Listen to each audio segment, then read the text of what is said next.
सीता बैठी तुम्हारा इंतजार गुजरात में ही कर रही, जनकपुर जाना नहीं पड़ेगा। राम भी तुमको गुजरात में ही मिल जाएंगे।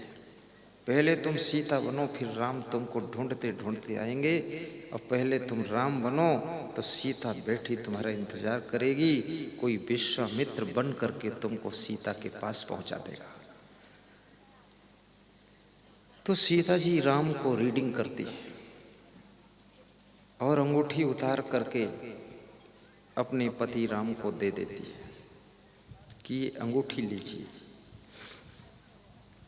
और केवट को उतराई दे दीजिए। सीता जी की ओर राम देखते हैं और मुस्कुराते हैं। राम का स्वभाव मुस्कुराने का था। मुस्कुराने का अर्थ ये नहीं कि जहां मुस्कुराओ वहीं फंस जाओ।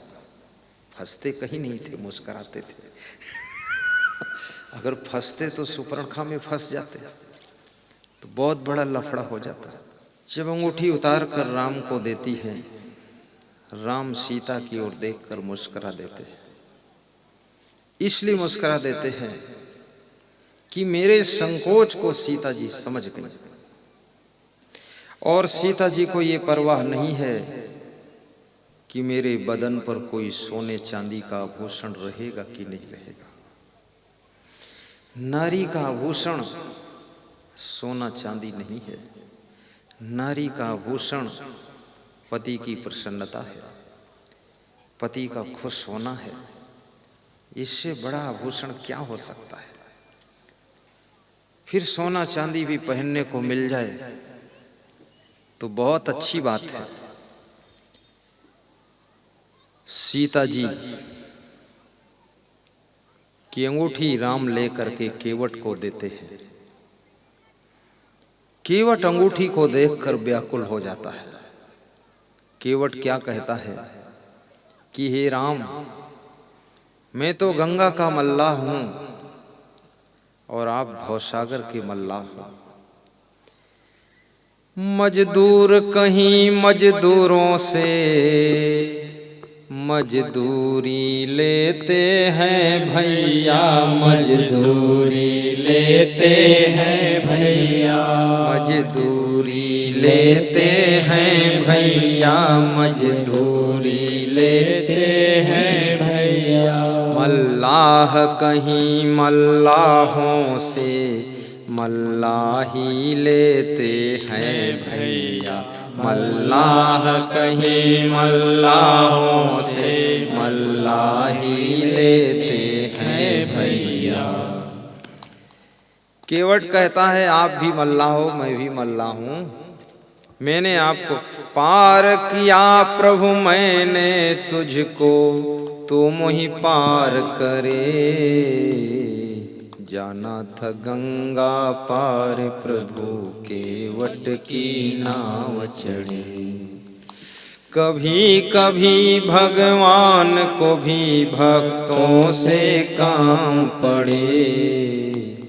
जाना था गंगा पार प्रभु, केवट की नाव चढ़े, केवट की नाव चढ़े। बड़ों को भी कभी कभी छोटों से जरूरत पड़ती है। जहां सुई काम आती है वहां तलवार काम नहीं कर सकती है। इसलिए आपके साथ में छोटे लोग जुड़े हों तो उनको भूला मत देना। जो काम वो कर सकते हैं वो बड़े लोग काम नहीं कर सकते, लेकिन बड़े लोग जो कर सकते वो छोटे लोग नहीं कर सकते। इसलिए बड़े को भी भूला मत देना और छोटे को भी भूला मत देना। भगवान राम ने लक्ष्मण को भी निभाया, सुग्रीव को भी लिया साथ में, विभीषण को भी साथ में लिया, लेकिन रीछ भालू बंदरों को भी साथ में लिया, क्योंकि राम को पता था जब पत्थर ढोना होगा तो ये बंदर ही ढोएंगे, ये सुग्रीव ढोने के लिए नहीं जुट सकता है। राजा है, लेकिन जहां सेना की जरूरत पड़ेगी तो सुग्रीव ही सेना अपनी लगाएगा, क्योंकि राजा है और इनके पास इतनी बड़ी सेना नहीं है। इसलिए बड़े और छोटे दोनों को लेकर जो चलता है वही सफलता के द्वार पर पहुंचता है।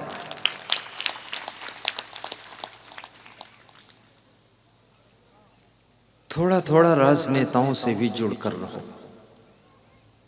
ये फूल सिंह भाई से भी जुड़े रहो। ये भी कभी काम आ सकते हैं। थोड़ा थोड़ा बिजनेसमैन से भी जुड़कर रहो और कुछ गांव लोगों से भी जुड़ करके रहो। जुड़ने से बहुत फायदा होता है। और ये भी याद रखना, जुड़ वही सकता है जो अपने अभिमान और स्वाभिमान को त्याग कर सकता है। जिसके पास अहंकार बहुत है वो टूट सकता है, जुड़ नहीं सकता है। बार बार गलती करने वाले भी किसी महान पुरुष के साथ में जुड़ करके नहीं रह सकते हैं। हनुमान जी क्यों ब्रह्मचर्य का पालन करते थे? क्योंकि जानते थे राम के साथ में गलतियां करने से साथ छूट सकता है, इसलिए ब्रह्मचर्य से रहते थे। लक्ष्मण जी राम के साथ में कैसे रहते थे? आपको बताता हूं कैसे रहते थे। यदि तुम सेवक हो तो थोड़ा हनुमान जी से भी सीखना, थोड़ा लक्ष्मण जी से भी सीखना। जब राम जी बहुत विह्वल होने लगे तो सुग्रीव ने कहा, परेशान मत होइए, मुझे आकाश से गिरे हुए कुछ कुंडल मिले हैं। ये कुंडल देखो, क्या आपकी पत्नी सीता जी के हैं कुंडल है? तो राम ज्यादा दुखी थे तो उनको पहचान नहीं हो रही थी। तो बुलाया लक्ष्मण को कि आप देखो ये कुंडल क्या सीता जी के हैं? तो लक्ष्मण ने जो उत्तर दिया है, उनका उत्तर सुन करके पूरी रामायण स्तब्ध हो गई है। लक्ष्मण क्या कहते हैं? मैंने तो चरण निहारे हैं, माता के देखे कान नहीं, माता के देखे कान नहीं। मैं तो चरणों का सेवक हूँ, मुझे कुंडल की पहचान नहीं। मैं तो चरणों का सेवक हूँ, मुझे कुंडल की पहचान नहीं। लक्ष्मण की बात को सुन करके राम का गला भर गया कि लक्ष्मण कितना महान है, मेरे साथ रहता है, सीता जी के साथ रहता था और इसने उनके कान भी नहीं देखे कभी, और कहता है इसलिए मुझे कुंडल की पहचान नहीं है। मैं तो उनके चरणों की सेवा करता था, मैं ये उनका मुखमंडल देखा नहीं, कान नहीं देखा, तो कुंडल क्या पता किसके हैं। इसलिए आप ही पहचानो प्रभु। राम का दिल खुश हो गया। किसी गुरु के पास में संत के रूप में शिष्य बनकर के रहो तो इतना बड़ा त्याग होना चाहिए। क्योंकि गुरु के दर्शन के लिए बहुत सी माताएं बहनें दर्शन करने आती हैं, तो गुरु की सेवा करने वाले संत के अंदर ये पवित्रता होनी चाहिए जैसी लक्ष्मण के अंदर पवित्रता है। माता के देखे कान नहीं, कितनी ऊंचाई पर लक्ष्मण को। इसलिए लक्ष्मण की मूर्ति राम के मंदिर में उनके साथ लगाई जाती है, शत्रुघ्न की मूर्ति बहुत कम लगाई जाती है, भरत की भी नहीं लगाई जाती है, क्योंकि लक्ष्मण किसी किसी गुण में तो राम से भी आगे बहुत है, इतना महान है। हनुमान जी के मंदिर क्यों बने? क्योंकि हनुमान जी कहीं मन को चंचल नहीं होने देते थे। उनका संयम नियम बहुत टाइट था हनुमान जी का।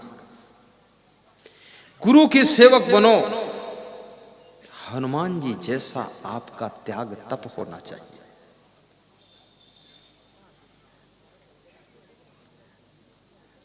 साधु संत को बहुत सावधान रहना चाहिए, क्योंकि भगवान को तो किसी ने देखा नहीं है और भगवान को आज तक कोई पाया भी नहीं है। भगवान भगवान जपे हैं लोग, पर भगवान मिले नहीं हैं। तो लोगों ने भगवान की श्रद्धा और भगवान की आस्था किसी महान संत के चरणों में अर्पित किया है। उस संत को अपने आप को भगवान से ऊंचे गुणों पर स्थापित करना चाहिए।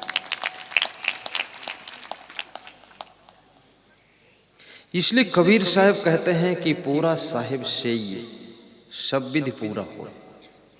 कबीर साहब से किसी भक्त ने पूछा कि किस संत की सेवा करनी चाहिए। भक्त बोलता है कपड़े एक जैसे पहनकर सब बैठ जाते तो पहचान नहीं होती है, इसमें संत कौन है, मीडियम संत कौन है, साधारण संत कौन है, और गड़बड़ संत कौन है, अच्छा संत कौन है, सुपर क्वालिटी का कौन है, लफाड़िया संत कौन है। ऐसा संदेह हो जाता है। सब एक जैसा कपड़ा सफेद पहन कर बैठ गए, लाल पहन कर बैठ गए, सब कोई दाढ़ी करा लिया, कोई मुंडन करा लिया, कोई रोज अपना दाढ़ी बढ़ा रहा है, कंघा मार रहा है, और जटा जूट धारी बढ़ा लिया दाढ़ी। तो कैसे पहचानूं कि कौन संत की सेवा करूं। तो कबीर साहब ने कहा कि पूरा साहिब सेये मतलब जो साधना में पूर्ण है, वैराग्य में पूर्ण है, त्याग में पूर्ण है, संयम नियम में पूर्ण है, ब्रह्मचर्य में पूर्ण है, और जिसने काम क्रोध लोभ मोह को जीत लिया है, और जो शब्द स्पर्श रूप रसगंध इस 5 विषयों को बस में रखता है, जो शुद्ध ब्रह्मचर्य का पालन करता है, जिसका मन कहीं फिसलता नहीं है, ऐसा जो साधना में तपस्या में पूर्णता को प्राप्त हुआ है, ऐसे संत की सेवा करना। तो पूछने वाले भगत ने कहा वैसा भगत होगा सुभाष भाई जैसा। तर्क से पूछा, कहा अगर थोड़ा अधकचरा साधु हो उसकी सेवा कर दे तो। अधकचरा जानते हाँ, अधकचरा भी साधु होता है। अधकचरा मतलब वो जो कचौरी बनाने के लिए महिलाएं कचरा बनाती ना, और वो पूरा न कचरा बने न पूरा ठीक रहे तो उसको अधकचरा कहते हैं। आधा कचरा हो गया। तो ऐसा कोई कोई साधु अधकचरा होता है, मतलब आधा साधु है आधा गिरस्त है। रात में गिरस्त बन जाता है, दिन में साधु हो जाता है। बहुत बेईमान है, पूरा चोर लफंगा। हाँ, उसको अधकचरा कहते हैं। दिन भर साहेब जी, रात में हा हा हो हा, बर्बाद हो गए। ऐसे नालायक कबीर साहब कहते हैं अधकचरे की सेवा करने से क्या होगा, क्या होगा, जो होगा वो होगा, क्या होगा ये होगा, मैं बताऊंगा तो होगा। बहुत बड़ी बात है। कबीर साहब ने निर्णय देने से कुछ भी छोड़ा नहीं, सब समाधान किया है। तुम पढ़ो ना तो तुम जानो, समझो ना तो तुम जानो, धोखा खाओ तो तुम जानो। इसलिए मैं तो बोल देता हूं, कोई अगर कहता है मैं असंग साहेब का शिष्य हूं, तो भी तुम ये मत समझ लेना ये पूर्ण है। असंग साहेब है। भगवान राम के साथ में सब थोड़ो राम थे, उसमें सब टाइप के लोग थे। हाँ, तो ऐसा नहीं कि मेरा शिष्य बता दे और तुम सोचो कि हाँ हरि ओम तत्सत और सब गपसप, तो लपसप होगा। इसलिए सावधान। तो साहेब कहते हैं पूरा साहिब से ये सब विधि पूरा हो। सब विधि का मतलब क्या होता है? विधि माने प्रकार, सब तरीके से पूर्ण होना चाहिए। उसमें सफाई शुद्धता भी हो, पैसे की फिजूल खर्ची भी ना हो, और ज्ञान भी हो। भक्त की रोटी खाए तो भक्त को समझा भी सकता हो। करोड़ों परिवारों का कलह कलेश खत्म हुआ है, ये जिनका प्रवचन तुम सुन रहे हो। करोड़ों परिवारों का, इस देश में नहीं विदेश में भी पति पत्नी के झगड़े शांत हुए हैं। करोड़ों लोगों के बेटी और बेटे चरित्र के मार्ग पर चलने लगे हैं। ऐसे थोड़े हम तुम्हारी रोटी लेते हैं। वो कल हमको रोटी दे गया था वो भैया हमारा रमेश, कि ये जो है महीना भर खा सकते हो। उसको ऐसा संदेह होता पता नहीं खाना मिले ना मिले इनको। व्यवस्था, बोले यात्रा में, जर्नी में लेना। ये रोटी खा करके, रोटी उसी को खिलाना, उसी साधु को जिस साधु की लंगोटी पक्की है, और रोटी खाने का अधिकारी है। जिसकी लंगोटी पक्की नहीं तो रोटी खाने का अधिकार नहीं है। पहले लंगोटी पक्की कर और फिर रोटी खा, अन्यथा रोटी मत खा, और फिर भी खाएगा तो बोटी बोटी कट जाएगी। बहुत सावधानी का विषय। ये साधु होना ऐसे खेल तमाशा थोड़े कि सब बाबा जी बन बन के बैठ जाओ। सबको पता है साधु होने में सुख है, शांति है, लेकिन इसमें साधना कठिन है। ये कोई साधारण साधना नहीं। संतोष भी होना चाहिए, सहनशीलता भी हो, गुरु में श्रद्धा भी हो, गुरु के प्रति प्रेम भी हो, और गुरु के साथ रहना भी हो, गुरु की सेवा भी करे, गुरु का मैनेजमेंट देखे। ऐसा थोड़े है कि नारी कहावे और की रहे और संग सोए। ऐसा नहीं कि आप कहलाते हो इस गुरु का शिष्य हूँ, और गुरु को साल में एक बार मिलते हो, इधर उधर घूमते हो, और भक्तों को बेवकूफ़ बनाते हो। ऐसा नहीं चलेगा। गुरु के पास रहो जाकर। जवानी अवस्था में गुरु से अलग होकर घूमना नहीं चाहिए। संसार में कुसंग बहुत है। गुरु के पास में रोज सुबह शाम सत्संग मिलता है। वे सुरक्षा करते हैं, उनके नियम संयम ऐसे होते हैं जो तुम्हारी तपस्या सुरक्षित रहेगी। अन्यथा संसार के कुसंग में तुम्हारी आत्मा भटक जाएगी तो तुम्हारा पतन हो जाएगा। इसलिए गुरु के चरणों में रहने की आवश्यकता है। ये बार बार तुम लोग दर्शन करने क्यों आते हो? अगर तुम 10 साल दर्शन न करो, तुम्हारा मन भी भटक जाएगा। दर्शन कर लेते हो, प्रवचन सुन लेते हो, चरण छू लेते हो, सेवा कर लेते हो, गुरु की 2 बातें समझ लेते हो, उनसे प्रेम करते हो, तो तुम्हारे मन में वह शक्ति पैदा होती है कि तुम अपने आप को अच्छी राह पर चलाने लायक बन जाते हो। ये बार बार सत्संग सुनना चाहिए। तो कबीर साहब कहते हैं सब विधि पूरा हो, उसमें सद्गुण भी हो, संत में सदाचार भी हो, वैराग्य भी हो, शुद्ध ब्रह्मचर्य का पालन करता हो, नियम संयम हो, बीजक का पाठ करता हो, विशाल वचनामृत का पाठ करता हो, और उसको याद भी होना चाहिए, और साथ साथ में गम भी खा लेता हो, आग बबूला ना हो, सब विधि पूरा हो, और उदार भी हो। कहीं दान वान मिले तो उसको सही जगह खर्च भी करे, पोटली बांध बांध कर रखता न चला जाए।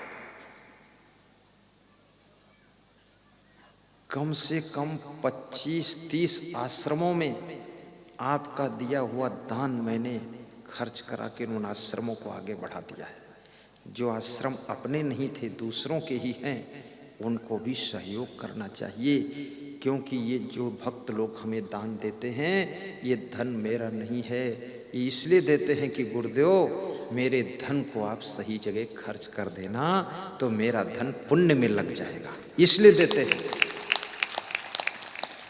अभी जैसे कुंभ मेला होने जा रहा प्रयागराज में, 1 करोड़ का बजट है वहाँ का, और लगभग 30 लाख इकट्ठा हो चुका है, 70 लाख और आना है। अब ये कैसे आएगा? जंतर मंतर तंत्र से आएगा। हाँ, और अपना कैंप एक ऐसा कैंप होगा जहाँ किसी को मना नहीं किया जाएगा कि गेट बंद हो गया है, भोजन नहीं मिलेगा, तुम किस पंथ के हो, किस गुरु चेले हो, ऐसा कोई पूछताछ नहीं होगी। खुला गेट रहेगा, जिसको आने की इतनी इच्छा हो, जिसका मतलब मन हो, चाहे जिस पंथ का हो या कोई पंथ का ना हो, बिना पंथ का हो, चाहे दारू पीता हो, आ जाओ, भोजन करो, प्रवचन सुनो, दारू छूट जाएगी, बिल्कुल छूटेगी। सबके लिए खुला फाटक रहेगा, और आपका दिया हुआ दान ठीक से उसमें लगाया जाएगा। ये जो मेरे पास दान डब्बा रहता ना, इसमें ताला लगा हुआ है, एक छोटा दंड पर रहता, उसमें भी ताला। मेरे पास चाबी नहीं रहती, ना मेरे कमरे में रहती है, ना मेरी झोली में रहती है। एक संत जो अपने बाप को भी 1 रुपया नहीं दे सकता है, उसके पास चाबी रहेगी। उसको चाबी देता हूँ। दूसरा संत कह रहा था ये अपने बाप को भी 1 रुपया नहीं देगा। तो हमने कहा बाप की छोड़ो, मुझको नहीं देता। और मैं कभी उससे लेता हूँ तो उसका हिसाब देना पड़ता मुझको। हाँ, वो पूछता है आपकी झोली में 11,000 थे, उसका हिसाब नहीं आया है। तो मैं उसको बताता हूँ इतना तो एरोप्लेन के टिकट में खर्च हुआ है और ये वापसी है, ले ले। मैं हिसाब देता हूँ, मैं गड़बड़ सड़बड़ काम नहीं रखता हूँ। इसलिए बताता हूँ कि आप मुझे समझो ये गुरुदेव क्या चीज़ है। मैं अपने 10 रुपये का हिसाब दे देता हूँ और अपने पास पैसे नहीं रखता हूँ, सब डब्बे में डलवाता हूँ। क्योंकि मुझे क्या चाहिए, मेरे लिए तो सब बहुत है। अब मुझे तो उनके लिए खर्च करना है जिससे धर्म की रक्षा हो, देश में भक्ति बढ़े। तो पूरा साहिब से ये सब विध पूरा होए, ओछे से नेह लगाए के। कबीर साहब कहते हैं जो ओछे लोग हैं, अधकचरे लोग हैं, जिनकी साधना कच्ची है, वैराग्य ठीक नहीं है, गुरु में श्रद्धा भी नहीं है, ऐसे लोगों से प्रेम करोगे तो जो तुम्हारी मूल श्रद्धा है वो भी खो जाएगी। मूल आवे खोए, उनके आचरण देख करके तुमको घृणा हो जाएगी। कह रहे हैं ऐसा साधु कर्म करता है ये। इसलिए ओछे साधु से दूर रहना चाहिए, सोच समझ कर साधु की सेवा करना चाहिए, पवित्र आत्मा होना चाहिए। भगवान ने कहा है मोते अधिक संत कर लेख है, सतुई सम मोह में जग देख है। सातवीं भक्ति है मेरे समान संसार के नर नारियों को समझना, अगर कहीं संत मिल जाए तो मुझसे भी बड़ा समझना। राम कहते हैं कि संत मुझसे भी बड़ा होता है। तो संत को सोचना चाहिए कि भगवान ने तुझको बड़ा कहा है तो तू बड़ा बनकर ही रह। तू इतना बड़ा है फिर भी कहाँ खड़ा है, और कहाँ गलतियों में पड़ा है, और बुराइयों में सड़ा है, और कोई कुछ बोल दे तो उससे लड़ा है। कैसा तू घोड़ा है, हाँ गड़बड़ मचाता है। तो संत वैराग्यवान होना चाहिए, सबका कल्याण कर सके ऐसा संत होना चाहिए, उसमें कोई विषय वासना ना हो, ऐसा महानता उसके अंदर हो। संत को बहुत सजग रहना चाहिए, साहिब बंदगी बोलना चाहिए, विनम्र भी होना चाहिए। और जवानी अवस्था में अकेले अकेले इधर उधर घूमना नहीं चाहिए। शेर भी अकेला जब हो जाता है तो उसको भैंसे मार देते हैं, कुत्ते नोच डालते हैं। तो ये साधु अकेला हो जाएगा तो इस जवान साधु को कुसंगत के कुत्ते नोच डालेंगे। इसलिए इसको गुरु के सुरक्षा में रहना चाहिए, कंट्रोल में रहना चाहिए। गुरु बचाएगा, और इस बचाने के लिए मैंने बहुत बड़ा प्रबंध किया हूँ। सभी बर्तन भी लेकर चलता हूँ, कढ़ाई, चिमटा, तावा, चूल्हा, रोटी चूल्हा, खाली गैस सिलेंडर मंगाता हूँ, चलनी, बेलन, चौकी, सब भगोना, सब टोटल बर्तन लाता, ताकि किसी के घर से मांगना ना पड़े, ज़्यादा संपर्क करना ना पड़े इसलिए, और सफाई शुद्धता भी रहे। दूसरा, गद्दा, रजाई, मच्छरदानी, सब बिछावन, पूरा pandal, tent, light, mic, generator, truck, गाड़ी, घोड़ा, सब पूरा 12 गाड़ियाँ साथ में चलती है कि किसी से गद्दा वद्दा भी मांगना ना पड़े, फालतू संपर्क कम हो। क्योंकि कोई महिला चूल्हे में रोटी सेंकती है तो चिमटा से सेंकती है, हाथ नहीं डालती है। और रोटी सेंकना भी जरूरी है क्योंकि घर के लोग भूखे हैं, उनको खाना है। इसी तरह संत को ज्ञान की रोटी सेंकना भी है और संसार की भट्ठी में सेंकना है। पर संयम नियम का चिमटा लगाकर सेकना है, ताकि संसार का कोई नर नारी ज्ञान का भूखा ना रहे, उसको तृप्त किया जा सके। पर संत को स्वयं भी बचना है। कितना संत तो इतना फूहड़ है कि साधु बनता है, फिर सदुनी को साथ में रखता है। सदुना सदुनी विधुना विधुनी। मैं तो बहुत टाइट रहता हूँ इसमें, उसकी पूरी मजाक उड़ाता हूँ, भगा भी देता हूँ। कहाँ से सदुनी लादे घूम रहा है। बोलता है इसका भी कल्याण कर दूंगा। मैंने कहा तू तेरा कर पाया कि इसे कर देगा? तू क्या कल्याण करेगा? वसुंधरा राजे सिंधिया मुख्यमंत्री, मायावती मुख्यमंत्री, इंदिरा गांधी प्रधानमंत्री, सुषमा स्वराज विदेश मंत्री। नारी में तो इतनी शक्ति है, पूरे देश को चला सकती है, और नारी ही घर घर को चलाती है। तू कहाँ वहां सदुनी बनाकर चला रहा फालतू। तो ऐसे फोकटा सदुआ का मैं काफी अपमान भी कर देता हूं। निकालो बाहर इसको। क्योंकि अब हमने घर छोड़ा, माता पिता को छोड़ा, भाई बहन को छोड़ा, और ये बीच में कहां से राम देवी ढूंढ के लाए हो? क्या मतलब हुआ घर छोड़ने से, बताइए। घर के लोग कहते हैं हमारा बेटा महान बन गया, और उनका बेटा यहाँ सदुनी लिए घूम रहा है। हाँ, और छत्तीसगढ़ में बदनाम हुआ तो गुजरात में घूम रहा है, और गुजरात में बदनाम हुआ तो महाराष्ट्र में निकल गया। इतना बेईमान है। इसलिए भगत भगत को भी संपर्क रखना चाहिए। अगर कोई साधु गड़बड़ी करता है तो एक भगत दूसरे भगत को सजेस्ट कर दे कि सावधान रहिए, गलत है, इसका सम्मान मत कीजिए। गलत व्यक्ति का जब सम्मान तुम करते हो तो उस गलत व्यक्ति का सुधार कभी नहीं होगा, और गलत और गलती करता चला जाएगा, और अच्छे लोगों को दबाता चले जाएगा, और पूरा भ्रष्टाचार फैलता चला जाएगा।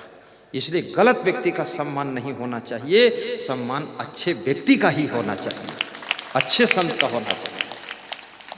पूरा साहिब से ये सब विध पूरा हो, ओछे से नेह लगाए के मूलहु आवे खोए। ये कबीर साहिब की साखी है। इसीलिए तो कबीर साहिब का लोहा मानते हैं सब लोग। ये सबके लिए कबीर साहिब ने यही बात कही है, सबके लिए, सब साधुओं के लिए है। भक्तों को सावधानी दिया है कि जो साधना में पूर्ण है उसकी सेवा करो। किसी जगह सत्संग था छत्तीसगढ़ में, तो उसमें 150 साधु आया था और 80 श्रोता आया था। तो वो सत्संग होने के बाद साधु लोग मीटिंग में बैठे, बोले यार असंग साहिब में क्या कला है, अकेले इतना भारी पड़ जाते हैं कि अकेले प्रवचन देते हैं और 10,000 लोग बैठ जाता है, 20,000 बैठ जाता है। तो दूसरे साधु ने कहा असंग साहिब में और कला कुछ हो न हो, उनका वैराग्य ठीक है, उनका त्याग ठीक है, उनका संयम नियम ठीक है, उनके विचार ठीक है, और वह अंदर से बहुत पवित्र आत्मा है, इसलिए वह अकेले 1000 पर भारी पड़ते हैं। वास्तव में जिंदा एक आदमी काफी है घर बचाने के लिए, और मुर्दे 1000 बेकार हैं, वह घर नहीं बचा सकते हैं, घर में सड़न पैदा कर सकते हैं। एक बालक जागता है और रोता है, और चोर आता है और चोरी करना चाहता है। अब बालक की रड़ने की आवाज को सुन करके चोर सोचता है कि बालक रो रहा है, बालक रड़ रहा है, तो उसकी माँ भी जग रही होगी, तो चोरी करने घुसोगे, पकड़ लिए जाओगे। बालक का रोना, बालक का जागना पूरे घर को चोरी होने से बचा देता है। तो जिसकी आत्मा जाग गई है वो पूरे संसार को बचा सकता है, संभाल सकता है। इसलिए कबीर साहब कहते हैं संतों जागत नींद न कीजिए। हे संतों जागते रहो, नींद मत लो। नींद मतलब माया की नींद, काम क्रोध की नींद, लोभ मोह की नींद, अभिमान की नींद। इस नींद में हे संत जी तुम सो मत जाना, तुमको दुनिया को जगाना है, उससे पहले तुम्हें खुद जागना है। ऐसा संत महान होना चाहिए, उसकी सेवा करना। कहो साहिब बंदगी साहिब बन। जब तक नहीं होता है पूर्ण त्याग और प्रेम, तब तक किसी भी सिद्धि का आना नहीं अच्छा। जिस व्यक्ति के अंदर पूरा त्याग ना हो और प्रेम भरा हृदय ना हो, वासना नहीं होनी चाहिए, प्रेम होना चाहिए, वासना नहीं प्रेम, तब तक किसी भी मान सम्मान का आना उसके लिए खतरनाक है। पूर्ण योग्य हो जाओ तब सम्मान को लीजिए। सामान्य संत को सबके यहाँ चरण भी नहीं धुलाना चाहिए। चरण तो उसके धोए जाते हैं जिसके आचरण धुल चुके हैं, और तुम्हारे आचरण धुले नहीं, काहे के लिए पांव फैला रहे हो, मेरे भी धो लो। आपको हाथ जोड़कर कहना चाहिए, गुरु जी के धोना, हम इस योग्य भी नहीं है, ऐसे बोलना चाहिए। और भगत को भी सबके परात लिए बाल्टा भर पानी भर के बैठे हैं, जो आए सब धो दो। अरे ये सब धान 22.5 पसेरी की रेट में मत बेचो। भैंस भैंस के रेट में अंतर होता है। भैंस तो सबका नाम है। एक भैंस जो 1 लीटर दूध देती है वो 10,000 की, जो 20 लीटर देती है वो 50,000 की, जो 40 लीटर देती है वो 80,000 की भैंस है। तो साधु साधु में भी अंतर है, भगत भगत में भी अंतर है, और अंतर में जंतर मंतर है, अंतर है। साधु तो सभी है, उसकी साधना के अनुसार देखो आप कि साधना कैसी है, ताकि तुम्हारा बेड़ा पार लगा सके, तुम्हारा कल्याण कर सके। तुम इस मैनपुरी के भक्त Mahendra Singh military commandant retire Kota में मेरे पास में आए। नरसी भाई इधर देखो, तो मेरे पास आए, बोले कि ये बड़ा बेटा बड़ा खतरनाक है, इसको कुछ कर दो, क्रोध बहुत आता है, सुनता ही नहीं है। तो हमने उनके बड़े बेटे को बिठाकर उसके सिर पे हाथ रखा, 5 मिनट समझाया।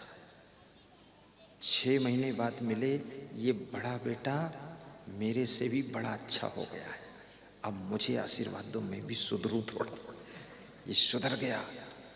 ऐसा संत के हाथ का स्पर्श भी काम करता है, जो पूर्ण तपस्वी संत होता है। ये सिर पे हाथ धर के आशीर्वाद कोई, अब सबके हाथ धरने से कुछ नहीं होगा, वो तो फालतू काम है। लेकिन जो तपस्वी संत है वो हाथ धरेगा, करंट मारता है।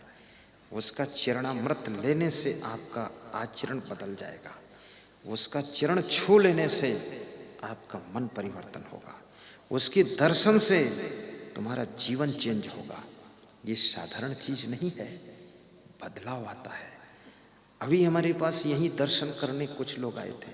वो बेटी बैठी है अहमदाबाद की, कह रही थी, गुरुदेव आपसे तो कुछ मांगा नहीं मैंने, लेकिन मन मन में मांग लिया था कि हमारे पास गाड़ी भी हो जाए, मकान भी हो जाए, तो दोनों हो गया है, आप बैठ लेना थोड़ा सा उसमें। महान संत, उससे तुम ना बताओ और मन में ठान लो तो भी वो काम तुम्हारा बन जाता है। ऐसा भी होता है। एक लड़का लखनऊ में भाग गया, उसके पिता ने कहा कि 1 महीना हो गया, पता नहीं चला कहाँ गया है। यदि हमारे गुरु असंग पक्के होंगे, सच्चे होंगे, मुझे पता भी नहीं, दांव पे लगा दिया मेरे को उसने, तो कल शाम तक मेरा लड़का वापस आ जाएगा, और मुझे मालूम भी नहीं है कि हम दांव पर लगे हैं।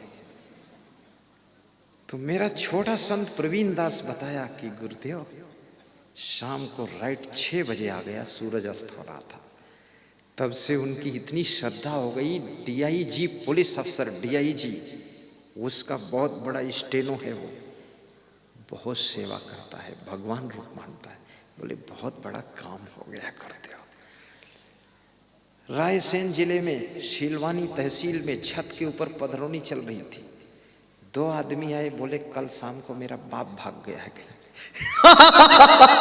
इस हिंदुस्तान में भागा भागी बहुत है, इसलिए अपने अपने कैंडिडेट को बचा के रखिए, कब कौन भाग जाए क्या ठिकाने। तो बड़े दुखी थे, रोने लगे। बोले शाम को मार्केट में थे, पिताजी से कहा गाड़ी के पास रहना, मैं सामान लेने गया, वो कहीं भाग गए, तो मिलेंगे कि नहीं मिलेंगे। हमने कहा 2 मिनट बाद बात करना, आरती हो जाने दो। आरती हुई। मैंने कहा तुम्हारे पिताजी जाओ, नीचे खड़े हैं, तुम्हारा इंतजार कर रहे हैं, देखो जाकर। वो गया तो उसका बाप नीचे खड़ा ही था। और मेरे को पता भी नहीं था कौन बाप है क्या है, पर वो आ गया तो बोले गुरुदेव क्या आप दूरदर्शी है? हमने कहा दूरदर्शी नहीं, उससे भी और दूरदर्शी। तो ऐसे महान संत की सेवा करना है। गुरुर ब्रह्मा गुरुर विष्णु गुरुर देवो महेश्वरा गुरुर साक्षात पर ब्रह्म तस्मै श्री गुरुवे नमः। ध्यान मूलम गुरुर मूर्ति पूजा मूलम गुरु पदम मंत्र मूलम गुरुर वाक्यम मोक्ष मूलम गुरु कृपा। गुरुदेव तुम्हारी जय जय हो। और जिनके घर में भूत प्रेत का प्रभाव ज्यादा दिख रहा है, अला बला ज्यादा दिख रही है, उन लोगों को चाहिए कोई महान गुरु, महान तन संत का फोटो अपने हर कमरे में, हर बरामदे में लगाइए। भूत प्रेत सब निकल जाएंगे, फिर तुमको गुरुजी ही गुरुजी दिखाई देंगे। ऐसा प्रैक्टिकल लाखों लोगों ने किया है, आप करके देखना।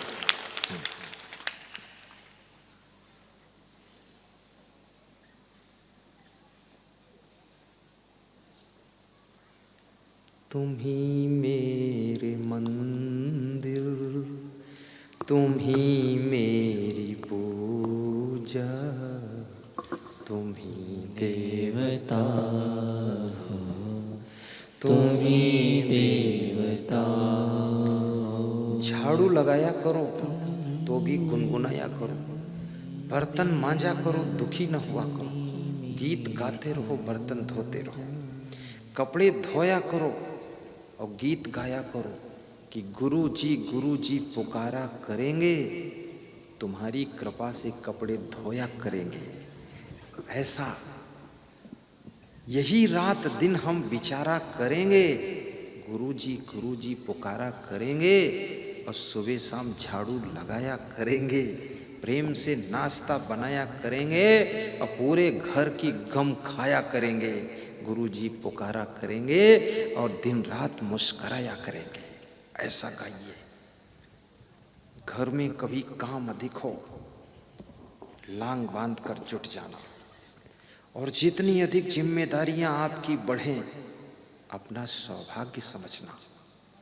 जिम्मेदारियां उन्हीं को मिलती हैं जो सौभाग्यशाली होते हैं, और जो जिम्मेदारियों से दिल चुराते हुए कामचोर होते हैं, और जो काम नहीं करना चाहते हुए निकम्मे होते हैं, और जो काम करने के लिए इंतजार करते हैं कि लाइए मैं करूं, वे महान होते हैं, कर्मयोगी होते हैं। और जो सबकी जिम्मेदारी लेते हैं वे महान पुरुष बनते हैं। आप सब यहाँ बैठे हो ना, मैं आपकी सबकी जिम्मेदारी लिया, तुमको पता हो न हो। ये सुभाष भाई इतनी सेवा कर रहे हैं, करम भाई आदि दाम भाई, इनकी सबकी जिम्मेदारी है हमारे पास। इनका भी दिमाग से ध्यान रखता हूँ। ये दूर दूर से जो सब भक्त है उनका भी ख्याल रखता हूँ, सबके बारे में सोच रहता है। ये संतों का भी जिम्मेदारी रखता हूँ, इनका भी ख्याल रखता हूँ। अपने साथ के हमारे साथ ये संत हैं, देखो इनका दर्शन करो, इनका भी पूरा ख्याल रखता हूँ। किसको क्या देना है, क्या करना है, कोई भूखा तो नहीं, कोई ओढ़ा कि नहीं ओढ़ा। रात में अगर संत खबर करता है कि कंबल गुरुजी से एक मिल जाए, तो अपने रजाई में जो कंबल लगा उसको निकाल कर रात में भेजवाता हूँ कि दे दो उसको, मैं बिना कंबल रह लूँगा, उसको दे दो, मन छोटा ना हो। इनकी भी जिम्मेदारी रखता हूँ। और छोटा मोटा जो भी भगत आता उसकी सबकी जिम्मेदारी रखता हूँ, किसी को कोई तकलीफ न होने पाए। जो मेरा प्रोग्राम करता उसकी बहुत बड़ी जिम्मेदारी रखता हूँ कि उसको असमंजस न पड़े। ये माइक सेट क्यों रखना पड़ा हमें, ये इसीलिए साथ में रहता है कि माइक सही नहीं चलेगा प्रोग्राम फेल खा जाएगा, तो भगत जी को असमंजस पड़ेगा। तो ऐसा माइक सेट है आवाज मधुर मधुर है कि नहीं, साफ क्लियर मीठी है कि नहीं है, स्वीट वाणी है, कितना साउंड लगा हुआ है, कम से कम 50 साउंड लगा हुआ है स्पीकर, ये जगह जगह पड़ा है, सब इधर उधर लगा है, एक ट्रक में भर कर आता है कि भगत जी को दुख ना हो। और अपने संत प्रबंधक को समझा देता हूं कि भगत की ताकत को समझना, तब उसको सामान बताना। अगर कमजोर है तो केवल पोहा बना लेना, हलवा की बात मत करना। हाँ, भगत कमजोर है तो छोला वाला मत ला, बस खाली चावल का बबरा बना दे और टमाटर की चटनी मिला के खा लेना। तो हमारा संत स्वयं होशियार है, वो कम में कर देता है, और जब देखता है भक्त ठीक कर सकता सेवा, तो थोड़ा इशारा दे देता है, थोड़ा कर दो। ऐसा भक्तों का भी ख्याल रखना चाहिए। और जो सबकी जिम्मेदारी लेता है ना, महाबुद्धिमान हो जाता है। अगर महाबुद्धिमान बनना है तो अपने परिवार की पूरी जिम्मेदारी लेना, रिश्तेदारों की भी ले लेना, पड़ोसियों की भी ले लेना, गांव भर का ख्याल करना कि हमारे गांव में सब खुशहाल रहें। किसी की बेटी का विवाह ना होता हो उसका भी करा देना, मदद कर देना, चलो हम भी ढूंढवाते हैं। और जो परोपकार करता है, दूसरों का ख्याल करता, वही तो भगवान होता है। भगवान कोई अलग थोड़े होता है। पराया दर्द अपनाए उसे भगवान कहते हैं, किसी के काम जो आए उसे इंसान कहते हैं, उसे इंसान कहते हैं। सब सुखी रहें, सब प्रसन्न रहें, ये जो कोशिश करता वो खुद सदैव प्रसन्न रहता है। किसी से ईर्ष्या मत करना, सभी से प्रेम रखना, और किसी के प्रति वासना मत पैदा करना, सद्भावना रखना, अपने घर को मेंटेन रखना। 24 घंटे में आधा घंटे का समय निकाल कर थोड़ा ध्यान भी कर लेना। अगर तुम ज्यादा काम करना चाहते हो तो 10 मिनट ध्यान जरूरी है। ज्यादा स्मरण शक्ति बढ़ाना चाहते हो तो 15 मिनट आपको बिल्कुल फ्री रहना जरूरी है दिमाग से। और ज्यादा आप उन्नति करना चाहते हो, थोड़ा विश्राम करना भी जरूरी है। और ज्यादा लंबी छलांग मारना चाहते हो तो रेस्ट करना भी जरूरी है। और भोजन का स्वाद पाना चाहते हो तो कड़ी भूख लगना जरूरी है। और कड़ी भूख पाना चाहते हो तो कठोर मेहनत करना जरूरी है। और कठोर मेहनत करना चाहते हो तो संकल्प लेकर के बड़ा प्लान बनाना जरूरी है, ताकि तुम कड़ी मेहनत कर सको। भक्ति कर तो ऐसी कर कि भक्ति की तू हद कर दे। भक्ति कर तो ऐसी कर तू भक्ति की हद कर दे। और यमराज के दरबार में जाए तो अपने कर्मों का खाता भी रद्द कर दे, कर्मों का खाता भी रद्द कर दे। यमराज तुम्हें कर्मों का दंड ना दे सके। सब कर्म समाप्त हो चुके हैं, मोक्ष आत्मा है। ऐसा जीवन हो। अपने पति के मनोबल को भी बढ़ाना। हनुमान जी के मनोबल को जामवंत ने बढ़ाया था, तब आकाश में उड़ करके लंका पहुंचे थे। आपके अंदर बहुत बड़ी शक्तियां छिपी हुई हैं। अपने पति को भी ऐसे शब्द कहो कि तुम जितने बुद्धिमान हो, अभी पूरी बुद्धि का तुमने प्रयोग नहीं किया। जिस दिन पूरा प्रयोग करोगे तो कमाल होगा, तो आपका पति और चैलेंज पर आ जाएगा, जुटेगा भी। अपनी पत्नी को बताओ कि तुम्हारे अंदर जितनी कलाएं हैं तुमने अभी प्रयोग नहीं किया। जिस दिन सभी कलाओं का तुम प्रयोग कर दोगी तो रसोई में खुशबू ही खुशबू उठती रहेगी।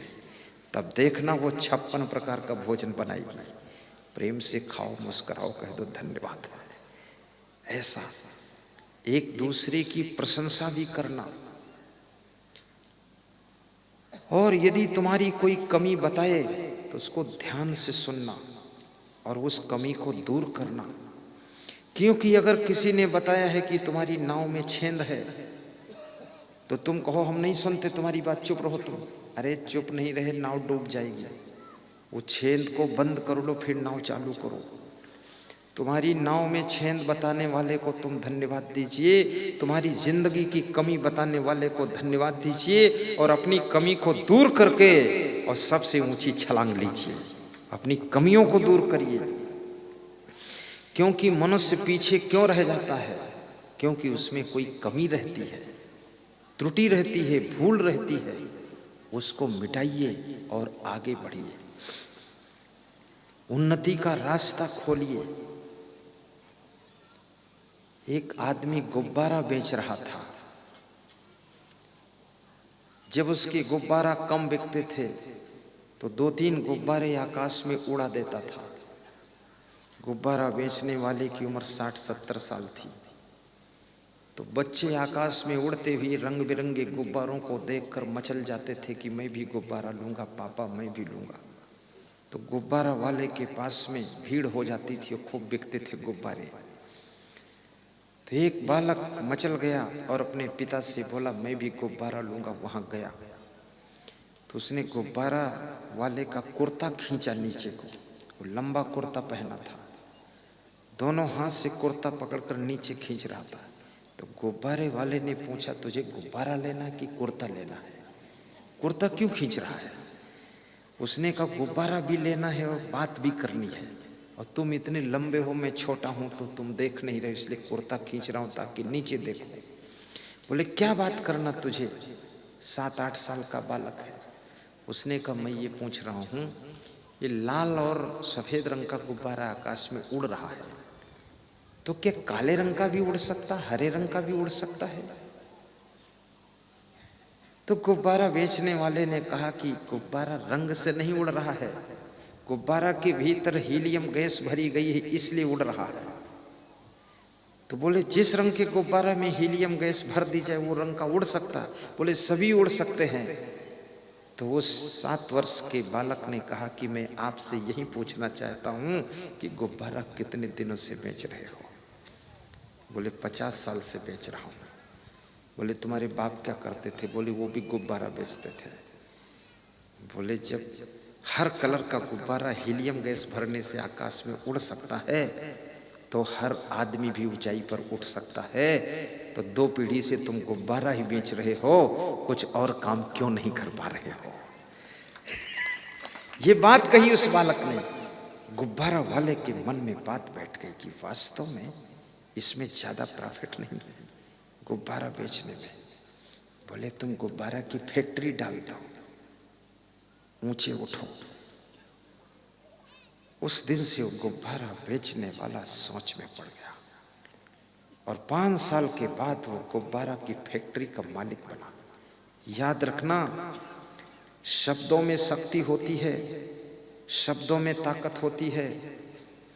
अगर आपके पास में कोई ऐसा व्यक्ति शब्द बोलने वाला है जो आपके मनोबल को, आत्मबल को बढ़ा देता है, तो याद रखना तुम जितनी ऊंची छलांग नहीं ले सकते थे उससे भी ऊंची छलांग ले सकोगे। कोकिला बहन ने हमेशा धीरू भाई अंबानी के मनोबल को बढ़ाया था, तो धीरू भाई अंबानी ने उद्योग के जगत में सबसे बड़ी छलांग लगाई थी। हर पत्नी को चाहिए अपने पति के मनोबल को बढ़ाए, पति भी अपने पत्नी के मनोबल को बढ़ाए। हमारे आश्रम के संचालक गुरुमन देव महाराज, वो हमेशा मेरा मनोबल बढ़ाते हैं, हमेशा यही काम करते हैं। वो मुझसे बोलते हैं कि अभी तुम जितना किए हो ये पूरा नहीं है, अभी और करना बाकी है आपको। वो कहते हैं जितना तुम्हारे अंदर ऊर्जा है, ताकत है, बुद्धि है, उतना अभी तुम कर ही नहीं पाए हो, उसका चौथाई हुआ है, अभी और जुटो, संघर्ष करो, आगे बढ़ो। इस तरह मुझको बताते हैं और कहते हैं हम तो नहीं पढ़े लिखे हैं, लेकिन तुम जो कर रहे हो हम अपना ही मान रहे हैं, ऐसी आस्था रखते हैं। और उनकी ही देन है जो मैं आज प्रवचन कर रहा हूँ। नहीं, प्रवचन करने में शर्म लगती थी, उन्होंने ही मुझको बिठाया, इसमें प्रवचन सिखाया। और वह समझाते थे धीरे मत बोला करो, थोड़ा तेज बोलो। फिर समझाते थे स्पीड से न बोला करो, थोड़ा आराम से बोलो। फिर कहते थे जल्दी जल्दी हाथ मत चलाया करो, थोड़ा धीरे चलाया करो। कमरे में बिठा के सारी कमियां दूर करते थे। और जिस व्यक्ति में अपनी कमियों को सुनने की दिल में जगह है, वही व्यक्ति एक दिन बहुत बड़ी ऊंचाई को छू सकता है। जो अपनी कमियां सुन नहीं सकता है, वो जहां का तहां खड़ा रह सकता है। और तुम्हारी कमियां वही बताएगा तुमको वही बताएगा जो तुम्हारा खास होगा, तुमको अपने से ज्यादा मानता होगा। और तुम्हारी कमियां दूसरों से वही बताएगा जो तुम्हारा निंदक होगा और तुम्हारा शत्रु के समान होगा। वो दूसरों से बुराई करेगा ताकि तुम्हारा अपमान हो जाए। और तुमसे अगर कोई कमी सुना रहा है तो इसलिए सुना रहा कि मेरे प्रेमी की कमी दूर हो जाए, ताकि इसका सब जगह बहुत बड़ा सम्मान हो जाए। इसलिए वो कमियां, इसलिए माँ बाप, सास ससुर अपने बेटे बहू बेटी की कमियों को बताते हैं तो बेटे बहू बेटी सब नाराज हो जाते हैं। कहते जब देखो तब तिकड़म बताते रहते हैं, जब देखो तब कमी बताते हैं, सब हमारे में कमी ही कमी है, तुम रह दो बताने को, हम नहीं सुनते। लेकिन सुनिए, उससे तुम बहुत महान बनोगे, आगे बढ़ोगे, प्रगति करोगे, धनवान बनोगे, सम्मान पाओगे, सुख मिलेगा, शांति मिलेगी। आपने देखा होगा जो शीशी होती टॉनिक की, उसमें ढक्कन लगी होती, जिसको डाट कहते हैं। जिसमें डाट अच्छी लगी है उसका सिरप सुरक्षित रहता है, और जिसकी डाट कमजोर है वो सिरप बाहर बह जाता है। तो यदि आपके ऊपर डाट अच्छी लगी है किसी की, तो आपके संस्कारों का सिरप सुरक्षित रहेगा। अगर डांट कमजोर लगी है तो आपके संस्कार इधर उधर बिखर जाएंगे। इसलिए डांट भी लगनी चाहिए। पर ये भी याद रखना, परस्पर प्रेम भी रखना। 2.5 अक्षर प्रेम का पढ़े सो पंडित होए, पोथी पढ़ी पढ़ी जग मुआ पंडित हुआ न कोई। पोथियां पढ़ने से कोई पंडित नहीं होता है, आपस में प्रेम से रहने से पंडित होता है। गुरु से भी प्रेम रखो, 1000 कोस पर हो कोई बात नहीं है, मन से उनको याद करो, बिल्कुल निकट है। पति से भी प्रेम रखिए, अपनी पत्नी से भी प्रेम रखिए, बेटा बेटी सास ससुर से भी प्रेम कीजिए। जो तुमसे बड़े हैं उनके चरण छूकर प्रणाम कीजिए, उनको ढोक दीजिए, नम्रता सीखिए और प्रसन्न होकर के सभी कार्य कीजिए। अपनी जिम्मेदारियों में आलस्य मत कीजिए। साथ साथ में आत्मा की शांति के लिए स्वाध्याय भी कीजिए। थोड़ा धार्मिक ग्रंथों को पढ़िए, सद्ग्रंथों को पढ़िए, भ्रम ग्रंथों को मत पढ़िए। भ्रम ग्रंथ उसे कहते हैं जिसको पढ़ करके सत्य का लापता हो जाए, वो भ्रम ग्रंथ है, भ्रम पैदा हो जाए। और धर्म ग्रंथ वो है जैसे रामायण धर्म ग्रंथ, गीता धर्म ग्रंथ, महाभारत भागवत धर्म ग्रंथ। ये बीजक सद्ग्रंथ है जिसमें सब कोई कहानी नहीं है, केवल सच्ची सच्ची तुम्हारी जिंदगानी है, वो सद्ग्रंथ होता है। सद्ग्रंथ भी पढ़िए और पढ़ करके सत्य स्वरूप आत्मा को समझिए। तुम्हारे शरीर की मृत्यु होने से भी तुम्हारी मृत्यु नहीं होती है। तुम अमर आत्मा हो, तुम शरीर नहीं हो। शरीर बहुत बार मर चुका है, फिर भी तुम नहीं मरे हो, तुम्हारा फिर से जन्म होता है। ये आत्मा पाठ से शरीर छोड़ करके पड़ोस केल गांव में जन्म ले लेती है, केल गांव में देह त्याग करके फिर से पाट गांव में आ जाती है, गुजरात से छोड़ करके राजस्थान में जन्म हो जाता है। आत्मा की मृत्यु कभी नहीं होती है। आत्मा स्त्री पुरुष भी नहीं है। आज जो नारी के रूप में बैठे हो, अगले जन्म में तुम पुरुष बनकर बैठ सकते हो। इसलिए किसी पुरुष को अपनी पत्नी को सताना नहीं चाहिए, अन्यथा अगले जन्म में तुम पत्नी बनोगे, वो पति बनेगा, तब तुमको रगड़ के चटनी बनाएगी। इसलिए उसको सताइए मत, फिर तुम ऐसी साड़ी पहनकर इस टाइप से इधर बैठोगे। प्रेम रखिए और अपने पति को भी मत दुखाइए, नहीं तो अगले जन्म में तुम्हारा जो पति है ना, वो तुम्हारे जैसी पत्नी बनकर आएगा, तुमको हैरान करेगा, बहुत दुख देगा। दुख मत दीजिए, सुख बांटिए, आनंद मनाइए। जिंदगी एक उत्सव है, उदासी में मत जियो, निराश होकर मत जियो। और अपने बिजनेस को भी ठीक से संभालिए, राजनीति को भी ठीक से कीजिए। जिस कार्य में, जिस फील्ड में उतरो उसमें चमत्कार कीजिए, ढीले ढाले मत रहिए। राजनीति में स्पीच भी अच्छी दीजिए और काम भी अच्छा कीजिए। एक्टिव पर्सन रहिए, डेड बॉडी मत बनिए। राजनीति में कैसे भाषण करना चाहिए 1 मिनट में सिखा देता हूं। ऐसे भाषण करना चाहिए कि गुजरात की धरती जितना धन्य है और गुजरात के लोग, भाइयों बहनों, ये मेरे दिल में निवास करते हैं और मैं इनका सबका सेवक हूं, ये बोलना चाहिए राजनीति में। हाँ, अगर तुम्हारी पार्टी हार गई है तो उसका भाषण अलग है, दूसरी पार्टी है उसका भाषण। तुम हारी हुई पार्टी की यदि हो और दूसरी पार्टी की सरकार है तो ऐसे बोलिए। ये सड़कों के गड्ढे देख करके मेरे दिल में इतनी पीड़ा होती है। कब मुझे अवसर मिलेगा ये गड्ढे सब मिटा दूं, लेकिन गड्ढे में तब मिटा पाऊंगा जब गड्ढे बनाने वालों को तुम मिटा दोगे, तब हम गड्ढे मिटा देंगे। ऐसा भाषण करो। और यदि तुम्हारी सरकार है तो फिर भाषण बदल दो। तो ऐसा बोलो कि भाइयों बहनों, ये भारत देश सोने की चिड़िया था और इसको फिर से सोने की चिड़िया ही बनाना है। और इस देश के लोग देवी देवता से कम नहीं है और तुम्हारी जितनी अपेक्षाएं हैं वे सब मैं पूरी करूंगा। ये धीरे धीरे सब रोड बना दूंगा और धीरे धीरे कच्चा घर किसी का नहीं रहेगा, सबका छत वाला घर बना दूंगा। तुम चिंता मत करो, मैं जिंदा बैठा हूं, ऐसा बोलना शुरू करो। हाँ, ये सब तरीका है भाषण देने का। मैं राजनेता नहीं हूं, पर सिखाता हूं आपको। और जब जीत जाओ, पार्टी जीत जाए तो क्या करना चाहिए? पहले धन्यवाद यात्रा निकालिए, गांव गांव में धन्यवाद यात्रा, सबको धन्यवाद देने पहुंचो। फिर 2 महीने बाद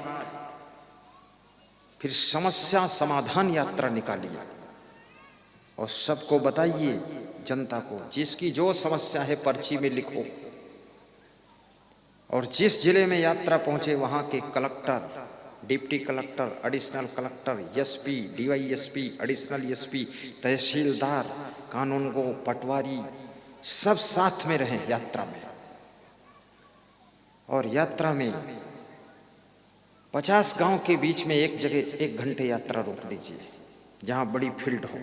तो जैसे बारात में काउंटर लगते हैं ना भोजन खाने के लिए, ऐसे सब अफसरों के काउंटर लगा दीजिए और समस्या पूछिए, क्या समस्या है, लिखित लाइए। और जिसकी समस्या जिस विभाग की, उस काउंटर पर पहुंचो और वहां से समस्या की पर्ची जमा करके अपनी पावती प्राप्त करो कि मैंने समस्या की पर्ची जमा किया है। वहां से पावती मिलेगी। और यदि आपकी समस्या का समाधान न हो तो पावती ले करके मेरे यहाँ रजिस्ट्री कीजिए मुख्यमंत्री निवास में। फिर जिस अफसर के पास वो रसीद जमा है, तुम्हारी समस्या की पर्ची, उसने बीच में गायब किया है, उसको बुलाया जाएगा। क्यों? तहसीलदार जी, ये समस्या किसान की थी, इसकी पावती कटी है, इसकी पर्ची कहाँ गायब है? आज तक समाधान नहीं हुआ। क्यों तहसीलदार, तुम कहाँ सो रहे थे? दिमाग खराब करते दूसरे को, मुझे हराना है क्या? इतने किसान प्यारे लोग, सब ऐसी बात करो, समस्या समाधान यात्रा। फिर वे सब पर्चियां रजिस्टर में चढ़वा कर कंप्यूटर में फीड करो और उन समस्याओं का समाधान। तो लगभग 80% समस्याएं सबकी एक जैसी होंगी, एक साथ समाधान होगा, उसका कानून बनाइए। 20% समस्याएं अलग अलग टाइप की होंगी, उनका अधिक से अधिक समाधान करो। फिर 1 साल बाद यात्रा निकालो कि समस्या के समाधान में सफलता यात्रा है, कितनी सफलता मिली। उनको फिर इकट्ठा, मुंह छिपा कर मत घूमो, गायब मत हो जाओ, मिलो जा करके। इधर उधर मुंह छिपाओगे तो अगली बार वोट नहीं पाओगे, भले काम हो ना हो। और ये भी कहो, मैं तुम सब के लिए ये जान देने को तैयार हूं, पर दूंगा कभी नहीं। हाँ, और मेरा एक एक खून का कतरा तुम्हारी सेवा में लगेगा, और सारा खून अपने शरीर में रखो। जनता के लोग तुमसे मिल लेंगे, उसी में खुश हो जाएंगे। और हंस करके मिलो, खुश होकर के मिलो। 10-20 हजार लोगों के नाम याद रखो, बीच भीड़ से बुला लो, एक किशोर भाई इधर आओ, उसका दिल भर जाएगा कि हमने इनके लिए कुछ किया है तो हमको भूले नहीं। इस तरह से राजनीति में सफलता पाना। और बिजनेस में सफलता के लिए स्वभाव को हंसमुख बनाइए, मेमोरी स्ट्रांग रखिए, दुकान को सजाइए संवारिए, नियम स्ट्रिक्ट रखिए, कर्मचारी विनम्र रखिए, परिश्रमी ईमानदार कर्मचारी रखिए। और दुकान में कोई ग्राहक 10-20 रुपये ना दे तो उससे कह दो, आपका परिवार मेरा परिवार है, ले जाइए, जब देना तब देना, जाओ, कोई बात नहीं। अगली बार 10 ग्राहकों को और लाएगा तो 1000 ज़्यादा ले लेना, क्या फर्क पड़ेगा, सब प्रॉफिट आ जाएगा, ज़्यादा सामान बिकेगा। 10-20 रुपये के लिए झिकझिक मत करना, ये दुकानदारी का तरीका है। सफलता और क्वालिटी अपनी पैदा कीजिए, क्योंकि हर फील्ड कंपटीशन से भरी है। डॉक्टर बनो, उसमें भी क्वालिटी होनी चाहिए। साधु बनो, उसमें भी क्वालिटी होनी चाहिए। टीचर बनो, क्वालिटी होनी चाहिए। और नेता बनो, उसमें क्वालिटी होनी चाहिए, अन्यथा आगे नहीं बढ़ पाओगे। अपने आप को सुधारिए, ठीक कीजिए, क्वालिटी पैदा कीजिए। अगर आप में क्वालिटी है तो आप दुनिया के किसी कोने में हैं, वहां से आपको ढूंढ कर निकाल लिया जाएगा। और क्वालिटी नहीं है तो आप उसी गांव में रहते हो, आपको अलग डाल दिया जाएगा, आपके पास कोई नहीं आएगा। इसलिए क्वालिटी भी हो, बोलने की कला भी हो, सुनने की भी कला हो, प्रेम करने की कला हो, गम खाने की कला हो। बड़बड़ मत करते रहो, किसी की सुनो भी। सहनशीलता की कला हो, स्वागत करने की कला हो। एक बहुत बड़े सांसद के यहाँ मैं गया था, तो 10 दिन उसके यहाँ रहा, उसमें क्वालिटी थी। तो मेरे से कहता था, गुरुजी शांति के लिए सांसद बनना कोई जरूरी थोड़े है। तो हमने कहा बिल्कुल जरूरी नहीं है। तो बोले, मैं सांसद हूँ, मेरी पत्नी विधायिका है, पर मुझे नहीं लगता कि शांति के लिए जरूरी है विधायिका बनना, शांति तो ऐसे मिल जाएगी। तो मैं पार्टी की हाई कमान से मिला नहीं हूँ 4 साल से, तो मिलूं कि ना मिलूं? चाणक्य नीति में लिखा है मिलना चाहिए। तो हमने कहा मिल लो। तो बोले टिकट काट देगा और क्या करेगा गुरुदेव, आपका भक्त तो रहूंगा ही।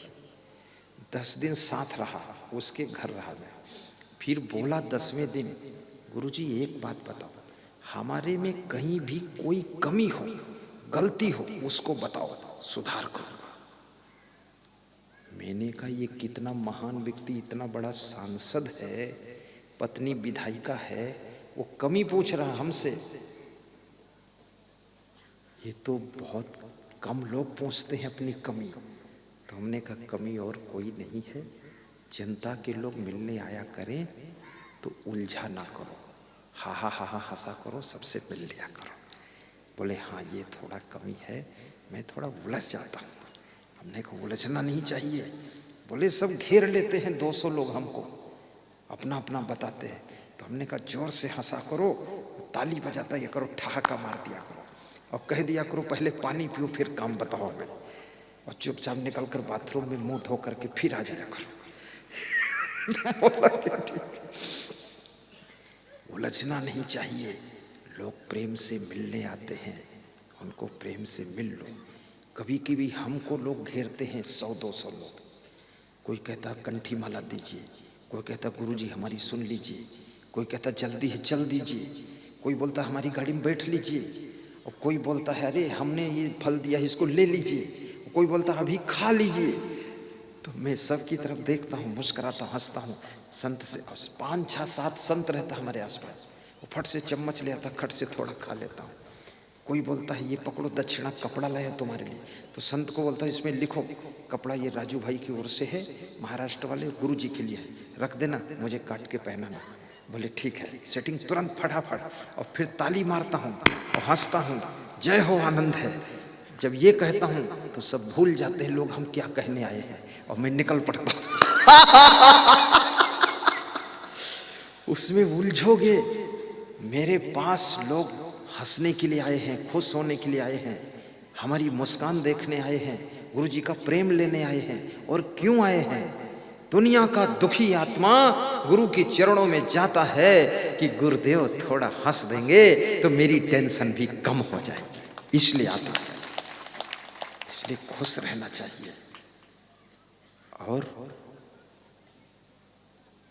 अपने गांव में, अपने क्षेत्र में भी गुरु जी को बुलाकर सत्संग भी कराना चाहिए, ताकि वो क्षेत्र सुधर जाए, उधर के लोगों का कल्याण हो।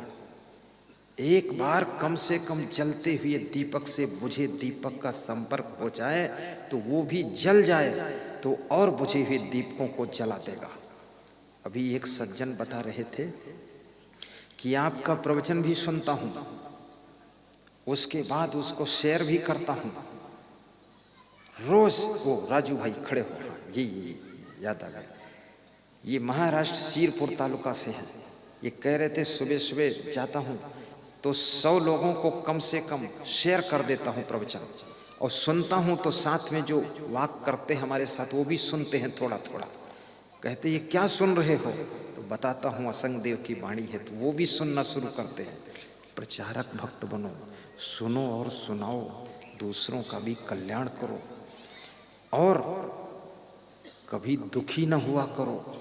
ये संसार में उतार चढ़ाव हमेशा होता है, मिलन वियोग होता है, हानि लाभ होता है, अपने पराये हो जाते हैं, पराये अपने बन जाते हैं। दुखी मत होना, जो भी भाग्य से मिला है हंसते हंसते स्वीकार करना और उसी में आनंद मना लेना। जो खो गया है उसे भूल जाना, जो बच गया है उसका आनंद लेना, जो नहीं है उसको पाने के लिए प्रयास करना। प्रयास से भी नहीं मिल रहा है तो उसका त्याग कर देना और अपने जिंदगी को धन्य बनाना। ऐसे रहना। अब सत्संग धीरे धीरे विराम की ओर जाएगा। तो आज का प्रसंग है ना हरि भजस न आदत छूटी। अपनी उन आदतों को छोड़ देना जिन आदतों से तुम्हारा विकास रुका हुआ है, जिन आदतों के कारण तुम्हारा सम्मान रुका हुआ है, जिन आदतों के कारण तुम धनहीन होते जा रहे हो, जिन आदतों के कारण तुम्हारा शरीर कमजोर होता जा रहा है, जिन आदतों के कारण तुम अच्छी सभा में बैठने लायक नहीं हो, उन सब आदतों को छोड़ देना। जिन आदतों की वजह से घर में कलह कलेश होता है उसका त्याग करना, जिन आदतों के कारण फिजूल खर्ची हो रही उनका त्याग करना, और जिन आदतों के कारण तुम्हारे घर में अशांति रहती उन आदतों को त्याग करना, और ऐसी आदत बनाना जिस आदत के कारण तुम्हारे घर का उत्थान हो, मन को शांति हो और परिवार में उन्नति हो। ऐसी आदतों को निर्मित करना। अच्छी आदतें आपकी जिंदगी को धन्य बनाती हैं और बुरी आदतें आपकी जिंदगी को नीचे गिराती हैं। अच्छी आदतें, सत्संग सुनने की आदत बनाना। एक विधायक कह रहा था रोज सत्संग सुनता हूं। कनु भाई मिस्त्री, प्रदूषण विभाग के चेयरमैन गुजरात बोर्ड के, कह रहे थे कि जिस दिन मैं घर नहीं होता हूँ तो मेरी पत्नी रेखा बहन वो टीवी के प्रवचन को रिकॉर्ड कर लेती है और मैं आता हूँ तब फिर उसको सुनाती है। और गुरुदेव अब यूट्यूब में आ गया है, रोज प्रवचन सुनता हूँ। अभी यहाँ वो आने वाले थे, कारणवश नहीं आ सके। और बहुत बड़ी श्रद्धा है।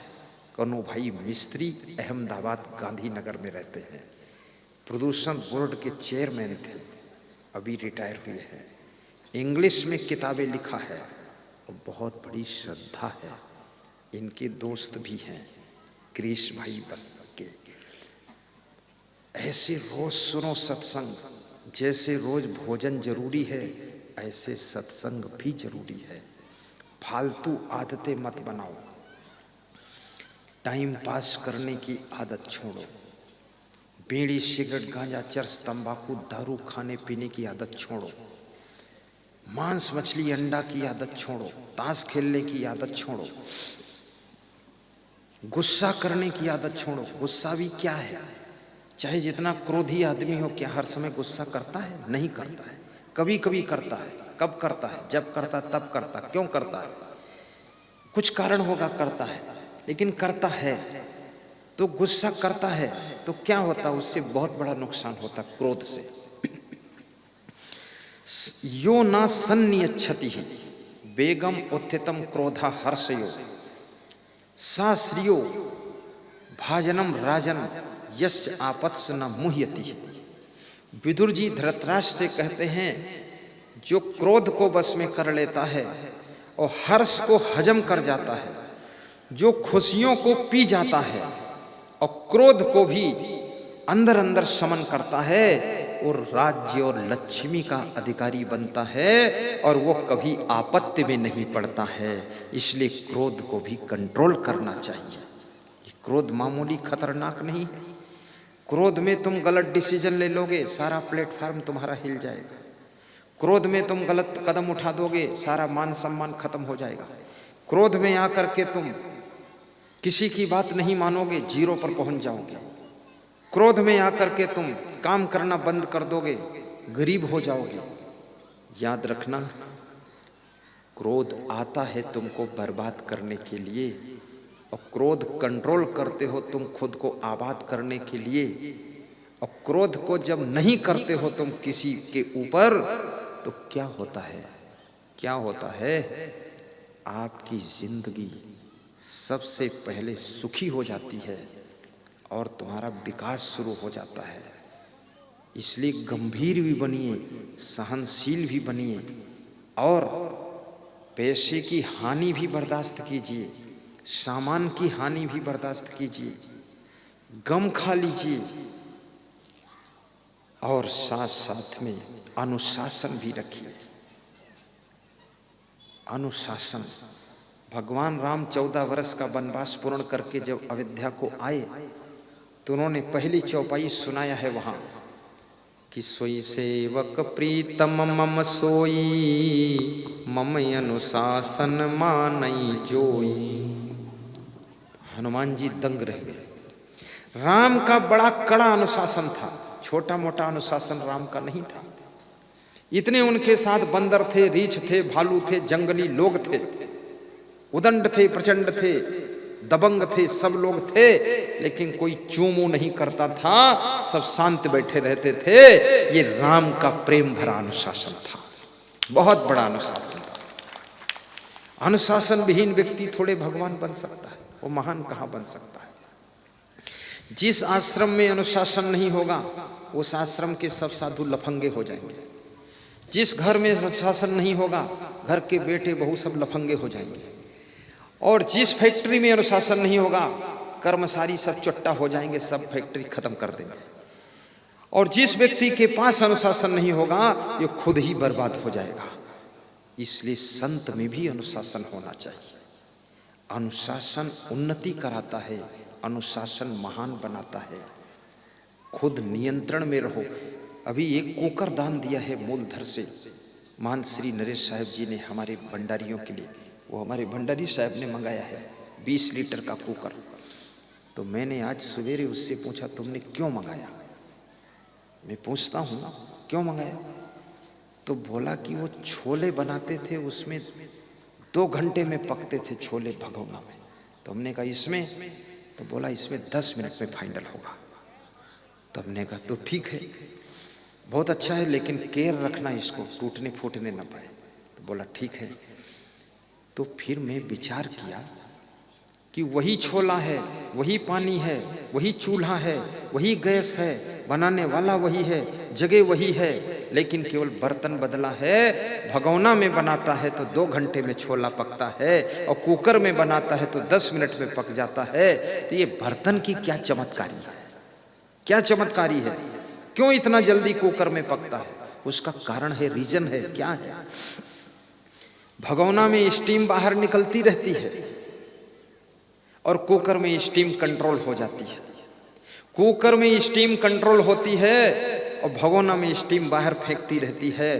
तो जिसमें स्टीम निकलती रहती है वो 2 घंटे में उसमें छोले पकते हैं, और जिसमें स्टीम कंट्रोल होती है उसका नाम कुकर है, उसमें वही छोले 10 मिनट में पक जाते हैं। याद रखना, जो अपनी शक्तियों को कंट्रोल रखता है वो 10 मिनट में ही सफलता पाता है, और जो कंट्रोल नहीं रखता है वो जिंदगी भर खोपड़ी लड़ाता है। इसलिए अपनी शक्तियों को कंट्रोल कीजिए। ये कुकर पर भी सत्संग मुझे याद आया। मेरे को तो झाड़ू पर भी आता है, नाक पर, दांत पर, बाल पर, बालों पर भी आता है। ये मैं जो भी देखता हूं उसमें से सत्संग निकालता हूं फटाफट। हाँ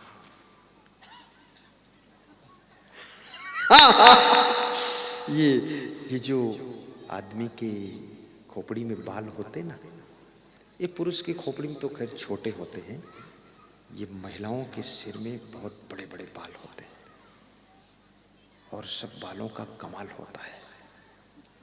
बाल लोग देखते हैं और बालों में रीसते हैं, बालों में खींचते हैं, बालों में लोगों को आनंद आता है। इसलिए कितने महिलाएं तो ऐसे ढंग से बाल सेट करती है। बहुत बुद्धिमान है महिला, छोटी मोटी बुद्धिमान है। हाँ, थोड़ा आगे काट देती है, बाल लटकता रहता है। और फिर कितनी लड़कियां तो बालों को इधर से मोड़ के उधर बांधती, ऊपर से नीचे लाती, नीचे से फिर उठा देती है, और बीच में थोड़ा बाल को ऊपर फुला देती, गुलगब्बा बना देती। तो मैं सोचता हूँ है तो दिमाग बहुत, लेकिन पूरा दिमाग खोपड़ी में ही लगा रही है। कुछ और करना है कि नहीं करना, इतना करती है। लेकिन जिन बालों को इतना तुम प्रेम करते हो, बालों से सत्संग मैंने निकाला है, तो जिस बाल को कंघा मिल रहा है, शैम्पू मिल रहा है, साबुन मिल रही है, सम्मान हो रहा है, बाल धोए जा रहे हैं, बालों में तेल लगाया जा रहा है, बाल बांधे जा रहे हैं, बाल मोड़े जा रहे हैं, बाल झुकाए जा रहे हैं, बालों को लोग देखते हैं, रीसते हैं, खींचते हैं, बालों का सम्मान है, बालों का आदर है, बाल संभाले जाते हैं, और बालों पे दुनिया लट्टू हो जाती है। वही बाल जब खोपड़ी से टूट करके, सिर से टूट करके भोजन की थाल में गिर जाता है, दाल में गिर जाता है, तो लोग भोजन की थाल हटा देते हैं, दाल हटा देते हैं, बाल हटा देते हैं। उस बाल से नफरत है, क्यों टूट कर गिरा है, खोपड़ी में लगा है तब तक सम्मान है। ऐसे ही सिर से टूटे हुए बाल का सम्मान खत्म हो जाता है, सिर में लगे हुए बाल का बहुत सम्मान होता है। इसी प्रकार से जो मनुष्य कोई संत शिरोमणि से, महान पुरुष के चरणों से जुड़ा रहता है तो उसका सम्मान भी बना रहता है। जब उनसे टूटकर अलग थलग गिर जाता है तो उसका सम्मान खत्म हो जाता है। इसलिए जुड़ा रहना चाहिए। ये बाल से निकाला सत्संग मैंने, ये कहीं लिखा थोड़े है, उसी में निकाल लिया। अपन इतना रामायण वामायण पढ़ने का टाइम कहाँ है, और सबके बाल तो रोज ही देख रहे हैं, उसी में निकाल देता हूँ। अभी पुरुषों में बालों का फैशन इतना खतरनाक आया है, क्या बात है। मैं भी सोच रहा था ये लड़कियां इतना बाल सेटिंग कर रही, डेंटिंग कर रही, पेंटिंग कर रही, एक्टिंग कर रही, तो कुछ न कुछ लड़के लोग करेंगे जरूर। हाँ, ये चुप तो बैठेंगे नहीं, ये बिल्कुल बाजी मारेंगे। तो आजकल के लड़कों ने क्या किया है, पहले तो हिप्पी कट चला था, वो चला गया, अब ये चारों तरफ बनवा देते हैं, बिल्कुल बाईपास रोड निकाला है। और बीच में थोड़े से बाल रखते हैं, वो रुई जैसे उड़ते रहते हैं। बीच में चौराहा है, चारों तरफ बाईपास है, जिधर से मन हो क्रॉस कर जाओ, आइए श्रीमान। कितने पागल लोग हैं। इस खोपड़ी में ही उलझे हुए लोग।